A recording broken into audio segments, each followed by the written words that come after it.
આજ તો હવાર મસ્ત ને તૈયાર થઈ ગયા હતા. આજ તો અમારે કુકસબાડા ગામમાં ધૂળની પૂર્ણાવંતી હતી.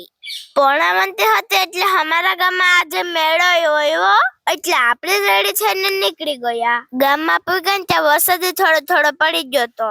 હવે વરસાદ ન આવે તો સારું, બાકી મેળાની બધી મજા બગડી જશે. હાલો તો આપણે પૂગી જાય કોળી સમાજના દવારામાં. બહુ બધા માણસો હતા, આ ભીડમાં તો આપણે દેખાય નહીં. પછી તો નંદ ભયો જય કનૈયા લાલ કી. એની હારે જ અમારા ગામની 11 જેડી અખતરાબ ધૂળની આયા થઈ પૂર્ણાવંતી.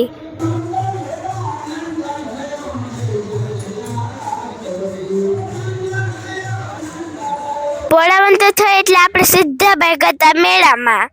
વરસાદ છોતો એટલે રગડી થઈ ગઈ તો રસ્તામાં. ગારાવાળો મેળો કરવાનો છે આજ. થોડીક વાર મેળામાં રેખડા હતા, પણ આપણે બરોબર મજા આવતી નથી. મજા એટલે નથી આવતી કેમ કે આપણે થોડું તાવ ને ઉધરસ ને શરદી જેવું થઈ ગયું હતું.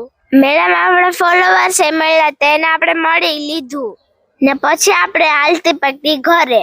જો તમને અમારા મિની બ્લોગ પસંદ આવ્યો હોય ને તો લાઈક કરી દેજો, 2-3 જણને શેર કરી દેજો અને અમારી ચેનલને સબસ્ક્રાઇબ કરી દેજો. બાય બાય, ટેક ટેક.